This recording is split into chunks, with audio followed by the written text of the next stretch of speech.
نشریہ safe الرحمان کی زبانی اور پہلے اہم خبروں کا خلاصہ۔ مجلس شورا میں فوجی ریٹائرمنٹ کے قانونی مسودے پر بحث کا سلسلہ جاری ہے۔ قطر کی کامیابیوں کا سال، ان میں بڑے پروجیکٹ کی تکمیل کو بے پناہ اہمیت حاصل ہے۔ اور وزارت صحت عامہ نے کورونا وائرس کے خلاف ویکسین کی بوسٹر ڈوز لینے کی اہمیت پر زور دیا ہے۔ یہ تھا اہم خبروں کا خلاصہ، اور اب پیش خدمت ہے ریڈیو قطر سے آج کا دوسرا مفصل نشریہ۔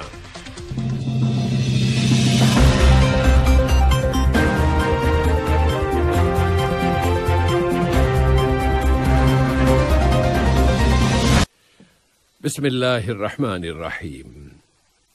صاحب سمو امیر شیخ تمیم بن حمد آل ثانی کی سرپرستی میں اور قطر کی مسلح افواج کی میزبانی اور انتظامات میں سمندری دفاع کی دوحہ انٹرنیشنل 7ویں نمائش اور کانفرنس ڈیمیڈکس 2022 منعقد کی جا رہی ہے، جس کا شعار رکھا گیا ہے سمندری سیکیورٹی اور دفاع کے اسپیشلسٹوں کا سب سے نمایاں بین الاقوامی واقعہ۔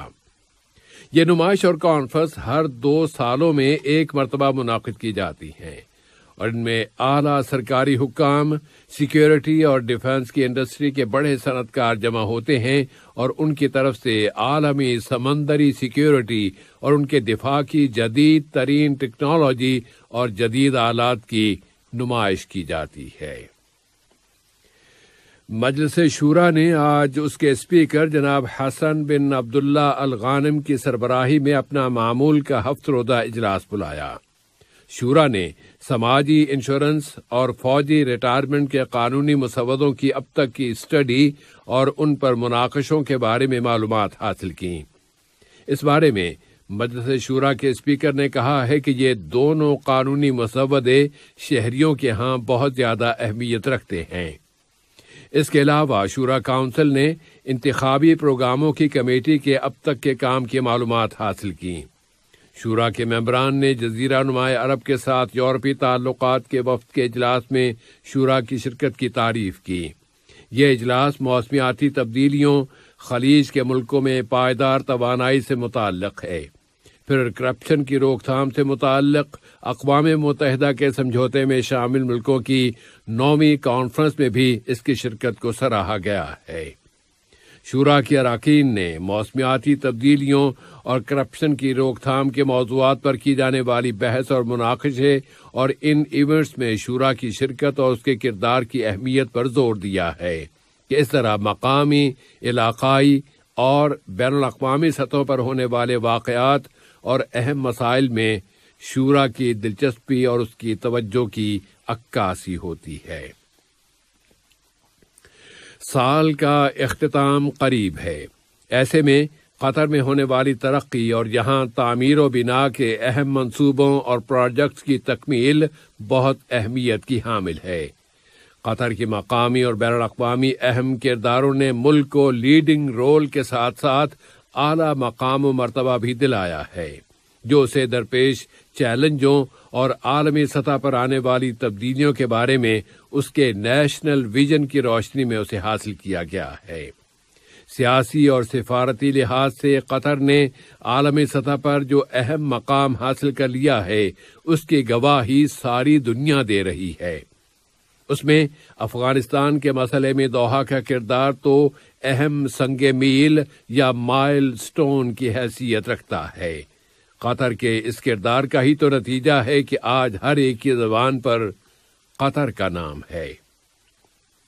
قطر نے نابلس کے شمال مغرب میں واقع قصبوں اور دیہاتوں اور خاص طور پر برقہ نامی مقام پر نہتے فلسطینی سول باشندوں پر قابض اسرائیلی فوج اور یہودی آباد کاروں کی ملیشیا فورسز کی جانب سے کی جانے والی وحشیانہ جارحیتوں کی سخت ترین الفاظ میں مذمت کی ہے۔ قطر نے کہا ہے کہ یہ جارحیتیں قابضوں کے سنگین جرائم اور ہولناک مظالم کا تسلسل ہیں، جن میں برادر فلسطینی عوام کو نشانہ بنایا جا رہا ہے۔ اسرائیل کی یہ جارحیتیں حقوق انسانی اور بین الاقوامی چارٹرز کی سنگین خلاف ورزیاں ہیں۔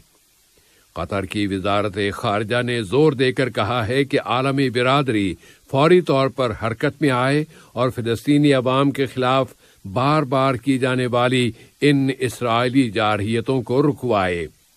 قطر نے ایک مرتبہ پھر اپنے اس مستقل موقف کو دہرایا ہے کہ فلسطینیوں کا مسئلہ منصفانہ مسئلہ ہے اور برادر فلسطینی عوام کے حقوق قانونی حقوق ہیں، جن میں سن 1967 کی سرحدوں کے مطابق ان کی آزاد اسٹیٹ کے قیام کا حق بھی شامل ہے، جس کا دارالحکومت القدس ہو۔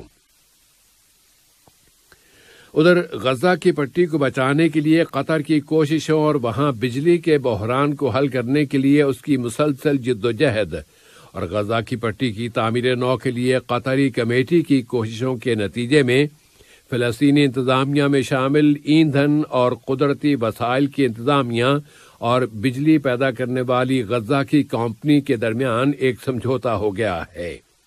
یہ سمجھوتا غزہ میں بجلی تیار کرنے والے اکلوتے پلانٹ کو چلانے کے لیے آلات کی درآمدات اور گیس کی خریداری سے متعلق ہے۔ وزارت صحت عامہ نے اعلان کیا ہے کہ آج یہاں کی سوسائٹی میں کورونا وائرس کے مزید 235 اور مسافروں میں 108 نئے کیسز رجسٹر ہوئے ہیں۔ اعلان کے مطابق گزشتہ 24 گھنٹوں میں مزید 148 مریض صحت یاب ہو گئے ہیں، جس کے بعد اب تک یہاں اس بیماری سے شفا پانے والوں کی کل تعداد اب 2,44,896 ہو گئی ہے۔ کورونا کا ایک اور مریض وفات پا گیا ہے۔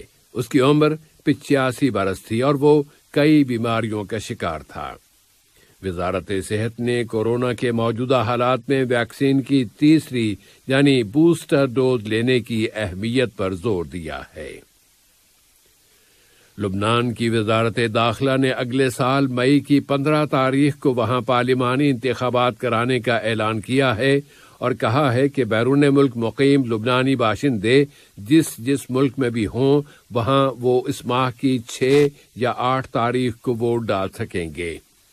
واضح رہے کہ لبنانی پارلیمنٹ نے گزشتہ اکتوبر کے مہینے میں رائے شماری کے ذریعے یہ طے کیا تھا کہ مارچ کے مہینے میں قبل از وقت انتخابات کرائے جائیں، لیکن اس پر وہاں کے صدر میشیل عون نے کہہ دیا کہ وہ اس تاریخ کو نہیں مانتے۔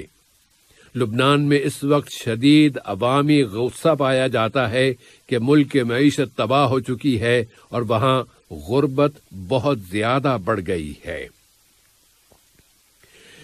ایران کے جنوبی صوبے ہرمزگان میں آج زلزلہ آیا ہے، جس کے جھٹکے ریکٹر پیمانے پر 5 ڈگری تک ریکارڈ کیے گئے ہیں۔ کسی جانی یا مالی نقصان کی کوئی اطلاع نہیں موصول ہوئی۔ اور دوحہ کی بندرگاہ پر بڑا سیاحتی بحری جہاز مائن شپ 6 لنگر انداز ہو گیا ہے۔ وہ قطر کے موجودہ سمندری سیاحتی سیزن میں دوحہ کے لیے اپنے پہلے سفر میں 1615 وزٹرز کو لے کر دوحہ آیا ہے اور یہاں سے اس پر 447 مسافر سوار ہوں گے۔ پروگرام کے مطابق مائن شپ 6 نامی یہ بحری جہاز مزید 10 مرتبہ دوحہ کی بندرگاہ پر آئے گا۔ آج کا یہ نشریہ ختم ہونے سے قبل اہم خبروں کا خلاصہ ایک مرتبہ پھر سماعت فرما لیجیے۔ شورا میں فوجی ریٹائرمنٹ کے قانونی مسودے پر بحث کا سلسلہ جاری ہے۔ قطر کی کامیابیوں کا سال، ان میں بڑے پروجیکٹس کی تکمیل کو بے پناہ اہمیت حاصل ہے۔ اور وزارت صحت نے کورونا وائرس کے خلاف ویکسین کی بوسٹر ڈوز لینے کی اہمیت پر زور دیا ہے۔ ریڈیو قطر سے آج کا دوسرا نشریہ اپنے اختتام کو پہنچا۔ فی امان اللہ۔